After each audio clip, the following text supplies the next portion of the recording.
Bismillahirrahmanirrahim. Assalamualaikum warahmatullahi wabarakatuh. Kita mulakan majlis kita pada petang ini dengan bacaan Ummul Kitab Al-Fatihah.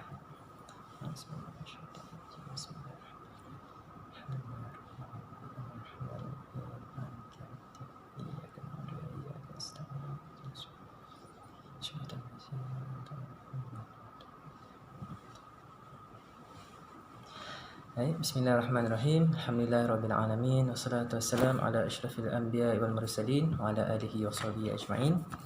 Pertamanya saya ingin perkenalkan diri dulu. Nama saya Muhammad Fahmi bin Muhammad Akhir. Saya ialah pegawai suluh pada petang ini yang juga sebagai pemudasyara dan perantara di antara pihak Tuan Cik Syawal dan juga Puan Raisya pada petang ini. Jadi insyaAllah sini ini saya nyatakan tujuan dan termat kita bertemu pada petang ini, iaitu bagi mengadakan majlis suluh di antara pihak Encik Syawal dan juga Puan Raisya lah. Okay, jadi saya di sini hanyalah sebagai pemudasyara ataupun perantara bagi tuan dan puan berdua di dalam mencari penyelesaian bagi permasalahan yang sedang berlaku lah di antara tuan dan puan. Jadi saya ingin jelaskan sekali lagi bahawa saya hanyalah sebagai pemudasyara ataupun facilitator lah kalau yang mudah difahami di antara ataupun sebagai perantara di antara tuan dan puan dalam kita cuba untuk mencari jalan penyelesaian ataupun bagi permasalahan di antara tuan dan puan. Jadi insyaAllah segala apa yang diperkatakan antara kita pada petang ini adalah telah tertakluk di dalam syarat ataupun kerahsiaan lah di antara kita. Maksudnya apa yang terjadi di sini selesai di sini saja. Jadi insyaAllah kita sama-samalah untuk memegang rahsia itu. Jadi seterusnya juga saya ingin mengucapkan ribuan terima kasih juga kepada tuan dan puan kerana sudi untuk meluangkan sedikit masa pada petang ini untuk kita jalankan sesi suluh ni. Dan juga saya juga mengucapkan ribuan terima kasih kerana tuan dan puan sudi dan juga dengan rela hatilah untuk sama-sama mengikuti majlis suluh pada petang ini. Jadi sebelum kita mulakan, saya ingin nyatakan beberapa ground rule ataupun peraturan di dalam menjalankan sesi suluh ni. Jadi yang pertama ialah, tak banyak pun. Jadi yang pertama ialah saya harap pihak tuan dan puan dapat memberikan kerjasama apabila diminta untuk memberikan kenyataan ataupun menjawab apa-apa persoalan lah. Jadi harapnya dapat ikut giliran lah. Bila saya menyatakan untuk bercakap, baru bercakap lah. Ada kata nak potong tu ikut masa. Jangan terus tiba-tiba marah dan tiba-tiba menjerit. Tu harapnya tak berlaku lah pada petang ni. Jadi harapkan juga dapat menggunakan bahasa yang sopan dan juga tidak meninggi suara lah di antara tuan dan puan. InsyaAllah saya harap majlis suluh kita pada petang ni dapat mencapai lah persetujuan di antara tuan dan puan, dan seterusnya insyaAllah dapat menyelesaikan lah permasalahan tuan dan puan pada petang ni insyaAllah. Kita mulakan dengan Cik Syawal dulu lah. Silakan Cik Syawal. Terima kasih Tuan kerana sudi menjadi perantara antara kami. Ya saya. Okey, macam ni Tuan. Saya sebelum ni memanglah saya dapat hak penjagaan anak tu, dapat perintah hak penjagaan anak tu iaitu 2 kali sebulan. Okey. Ya. Bila 2 kali sebulan ni saya rasa tak cukup untuk saya. Okey.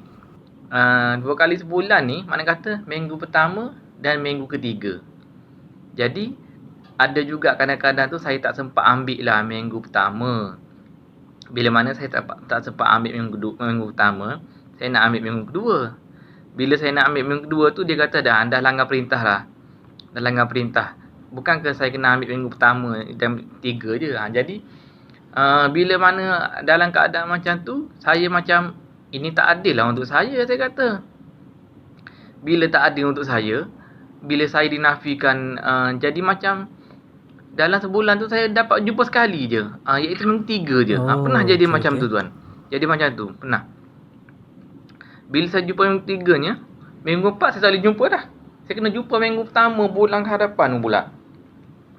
Jadi tujuan saya datang ke mahkamah ni juga untuk buat permohonan perintah baru bagi saya untuk saya buat permohonan kepada perjumpaan bermalam, dan saya ambil anak saya setiap hujung minggu, setiap minggu. Okey, setiap minggu. Jadi saya harap Puan Raisya Sofia ni fahamlah situasi saya. Saya bekerja dengan orang, saya bekerja.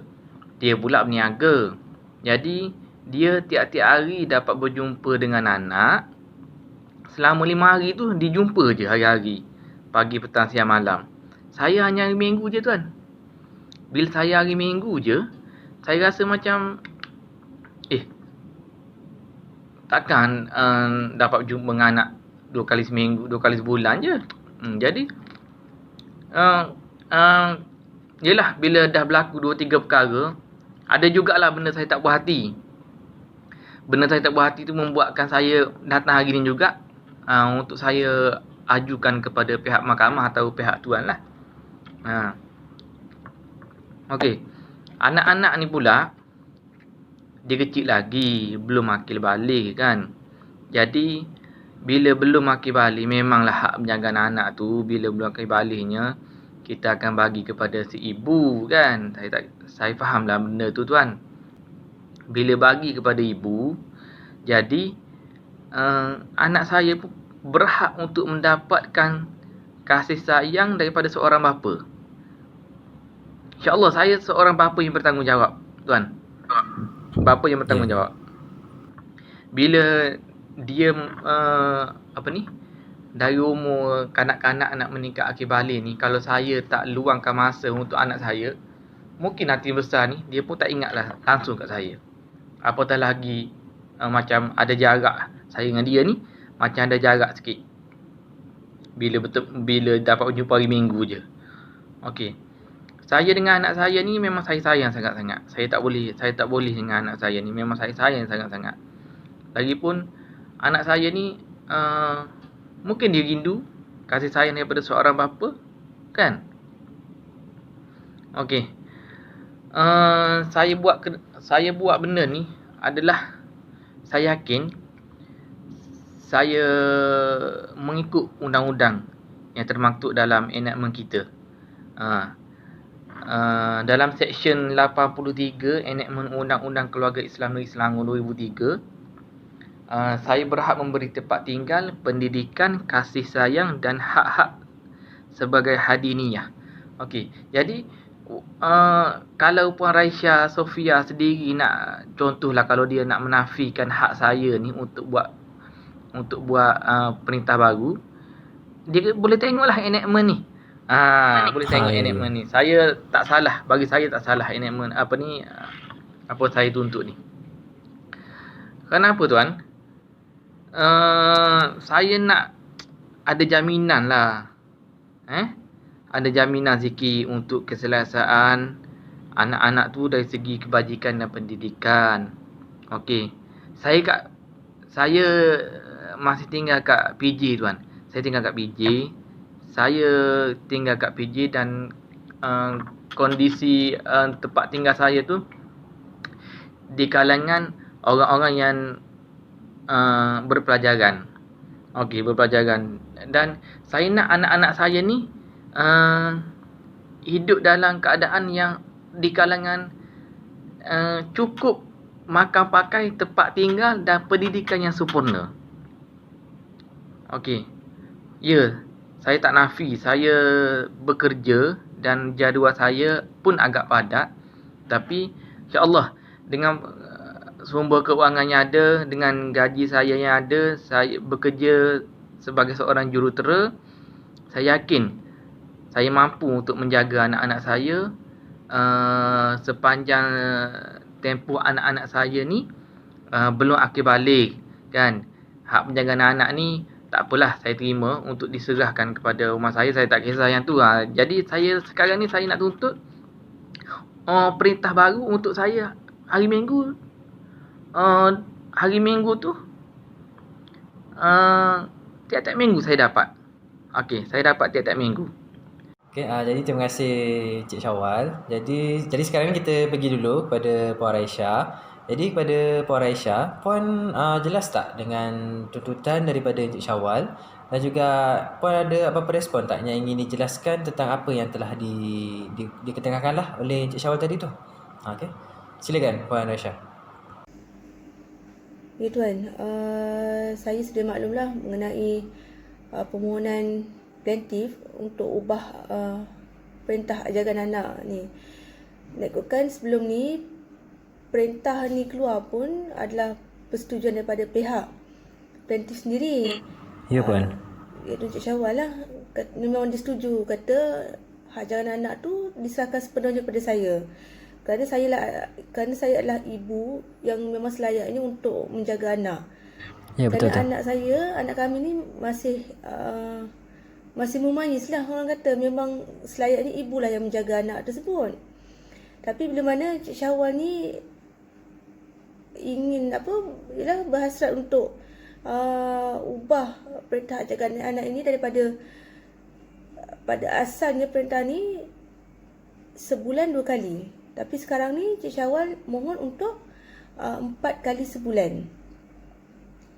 Sebenarnya saya tak ada masalah pun. Saya boleh pertimbangkan lah dan saya boleh bersetuju lah dengan hasrat Cik Syawal ni. Cuma yang saya ingin tekankan kat sini, Cik Syawal kena maklumkan pada saya lah kalau kata nak ambil anak. Saya minta betul-betul jasa baik Cik Syawal maklumkan terlebih dahulu kepada saya. Jangan main ambil je anak tu sebab apa-apa. Saya kena maklum perkara ni. Okey, baik. Baik Puan Raisya. Jadi seterusnya pada Cik Syawal pula. Cik Syawal ada apa-apa tak jawapan ataupun penjelasan yang ingin diberikan, dan jika ada apa-apa isu lain lagi yang ingin diketengahkan pada ketika ini? Okey, silakan Cik Syawal. Okey. Untuk pengetahuan tuan juga, saya bukanlah nak buka pekun di dada lah tuan. Okey. Pada amatan saya lah, bekas isteri saya ni, Raisya Sofia ni, dia gagal lah untuk letakkan anak saya di kawasan persekitaran dan rumah kediaman yang sesuai untuk kanak-kanak. Okey. Saya tak puas hatilah. Tu sebab saya rasa kalau hari Minggu saya tak ambil, memang anak-anak saya duduk macam tu je. Dia duduk kat Pahang tuan. Dia duduk kat Pahang. Okey. Bukan nak kata dia kawasan dia tu penuh dengan sampah sarak, tak. Tapi kita pernah duduk dalam keadaan macam ni. Tapi anak-anak saya dibawa ke tempat macam ni. Saya jadi macam tak naklah benda tu berterusan kan. Nanti dia rasa tak selesa apa semua kan. Kanak-kanak ni dia perlu membesar dengan keadaan yang lebih cemerlang. Okey. Okey, terima kasih Cik Syawal. Jadi seterusnya kepada Puan Raisya pula ya. Perkataan tentang isu persekitaran tadi tu, macam mana dengan penjelasan daripada pihak Puan pula? Okey, silakan Puan Raisya.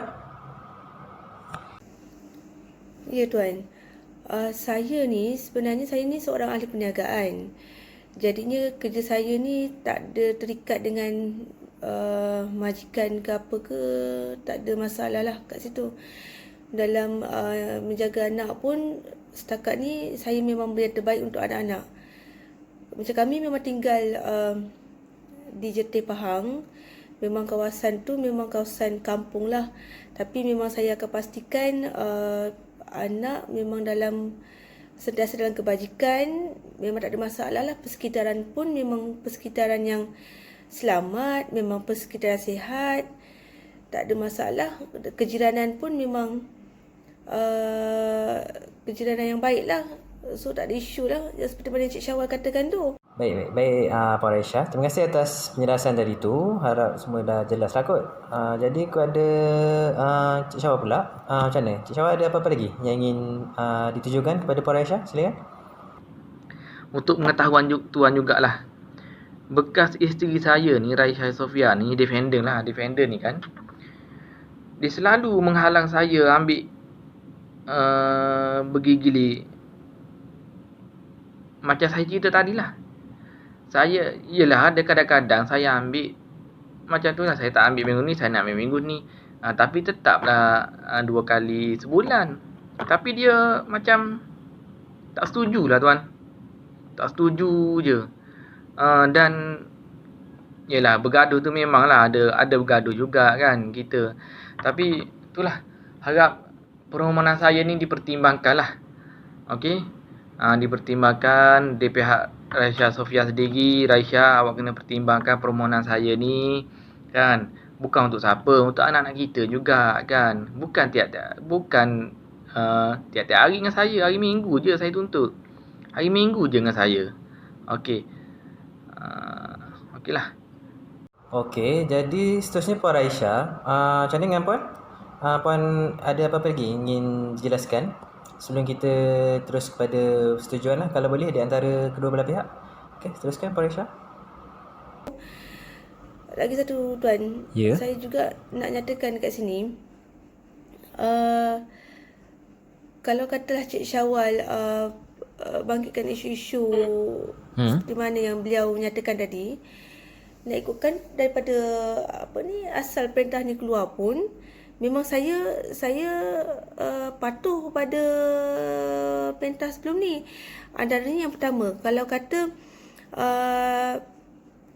saya memang tak halang saya memang tak halang langsung Cik Syawal untuk berjumpa dengan anak, tak ada masalah. Saya tak pernah pun halang Cik Syawal untuk berjumpa dengan anak. Okay, yang keduanya,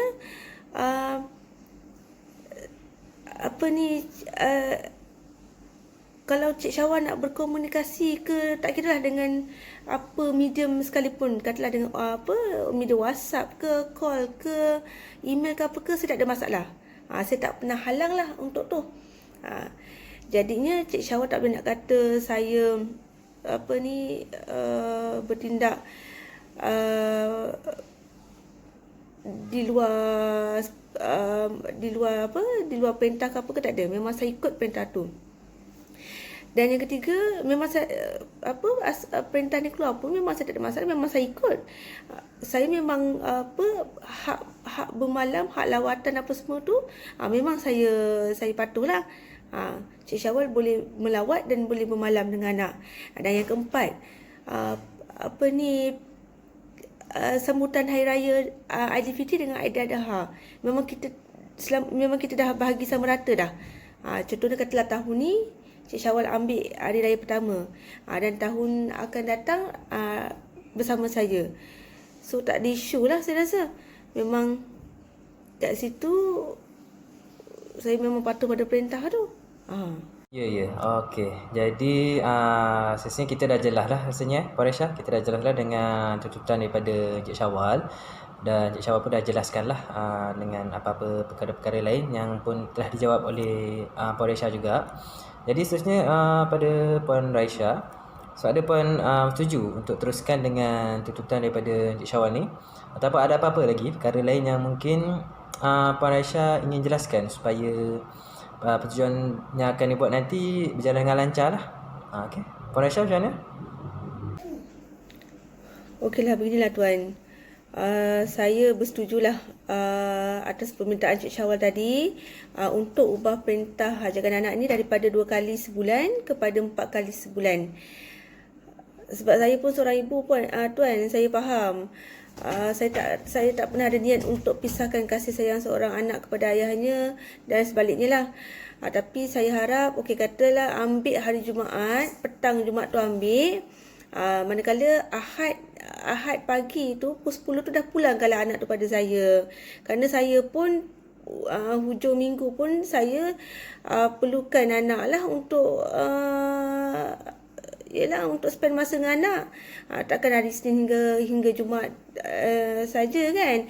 Jadi hujung minggu tu juga saya perlu ada masa saya bersama dengan anak. Saya pun tuan, saya nak maklumkan juga kepada tuan, saya pun merupakan ibu tunggal lah. Saya pun tak berkahwin lain. Jadinya kasih sayang saya memang sepenuhnya pada anak saya. Cuma saya ingin minta sangat-sangatlah pada Cik Syawal pada Cik Syawal agar apa-apa tindakan pun, kerana Cik Syawal ni tuan, sikap dia yang suka nak bertolak ansur ni agak membimbangkan saya juga. Lagi satu, kadang di luar jangka juga, saya takut dia bertindak di luar kawalan. Itulah tuan tadi, sikap Cik Syawal ni saya risau juga. Bimbang-bimbang ialah takut dia bertindak di luar kawalan. Jadinya tapi tak apalah tuan. Itu mungkin saya harap Cik Syawal boleh berubah dan boleh perbaikilah sama-sama lah. Saya pun cakap untuk diri saya juga tuan. Lagi satu, saya ingin mohon kepada Cik Syawal, apa-apa pun sekiranya untuk ambil anak, minta sangat maklumkan pada saya terlebih dahulu. Jangan main ambil je anak tu, tolong. Saya mohon sangat maklumkan kepada saya terlebih dahulu. Jadinya tuan, saya bersetujulah. So saya tak ada masalah, saya bersetujulah dengan permohonan Cik Syawal ini. Okey, jadi alhamdulillah, jadi nampaknya pada pihak Puan Raisya telah pun memberikan persetujuan terhadap tuntutan yang telah dibuat oleh Encik Syawal. Jadi saya pun telah rekodkan persetujuan yang telah dinyatakan tadi itu berdasarkan tuntutan daripada Encik Syawal. Jadi diharap seterusnya kepada Encik Syawal pula tiada apa salah lah kot, sebab memang Puan Raisya pun dah bersetuju. Jadi mungkin Encik Syawal ada apa-apa lagi yang ingin dikatakan tentang persetujuan yang telah diberikan dan juga syarat-syarat yang telah diberikan oleh Puan Raisya tadi tu? Tak apalah. Kalau itu cadangan daripada Raisya Sofia, saya harap perkara ni dapat diputuskan di sinilah. Saya terima je apa-apa keputusan yang dibuat oleh Raisya untuk kepentingan anak-anak kita, dan pertimbangkanlah permohonan saya tu, dan dipertimbangkan tadi. Alhamdulillah saya dapat berjumpa, tapi dengan waktu yang sebagaimana yang Raisya Sofia cakap tadi, saya setujulah. Saya setuju. Asal dapat berjumpa tiap-tiap minggu pun okey dah. Saya setuju dengan waktu-waktu yang dicadangkan tu. Okey. Saya harap anak-anak kita Raisya dapat kasih sayang yang sepenuhnya daripada kita berdua, dan saya tak naklah benda-benda lain menghantui anak-anak kita, kerana yang berpisah kita je. Anak-anak kita tak berpisah. Anak-anak still lagi anak-anak. Okey, saya rasa cukuplah tuan untuk saya berikan apa yang terbuku di hati saya. Saya harap tuan dapat saya harap permohonan saya ni diterima apa semua, dan benda ni tak berulang lagi. Okey. Terima kasih banyak Raisya Sofia. Terima kasih banyak tuan atas pertemuan ni. Kita sama-sama korban masa untuk pertemuan ni. Jadi saya harap benda ni dipermudahkan untuk kita semua. Baik Encik Syawal, insya-Allah. Jadi alhamdulillah, syukur kita kepada Allah Subhanahu Wa Taala, sebab pada majlis suluh ni alhamdulillah kita telah dapat satu persetujuan di antara pihak plaintiff, iaitu Encik Syawal dan juga pihak defendant Puan Raisya di dalam isu mengubah perintah hadanah ni, insya-Allah, alhamdulillah. Jadi seterusnya kita akan terus kepada proses mahkamah untuk kita rekodkan perjanjian persetujuan yang telah dibuat antara Encik Syawal dan Puan Raisya untuk di-endorsekan di hadapan hakim. Jadi seterusnya saya akan siapkan laporan, dan seterusnya laporan tersebut disertakan sekali dengan perjanjian persetujuan di antara pihak-pihak ni, Puan Raisya dan Encik Syawal, untuk kita bawa di hadapan hakim, dan seterusnya dikomunikasikan sebagai satu perintah yang perlu diikuti oleh kedua-dua pihak. Jadi alhamdulillah, saya berharap setelah kita selesai di sini, kedua-dua pihak dapat meneruskanlah dan menjalankan perintah yang akan dikeluarkan oleh mahkamah dengan sepenuhnya dan dengan sebaiknya insya-Allah. Saya harap begitulah. Jadi sekali lagi saya ucapkan ribuan terima kasih kepada Encik Syawal dan Puan Raisya di atas kesudian melapangkan masa pada petang ini untuk kita. Jadi hasilnya kita telah dapat satu persetujuan bersama, alhamdulillah. Okay, jadi sekiranya tak ada apa-apa, dengan ini saya tutuplah majlis kita dengan tasbih kafarah dan surah Al-Nas. Subhanakallahumma wa bihamdika asyhadu an la ilaha illa anta astaghfiruka wa atubu ilaik. Wal 'asri innal insana lafi khusr. Jadi sekian, assalamualaikum warahmatullahi wabarakatuh.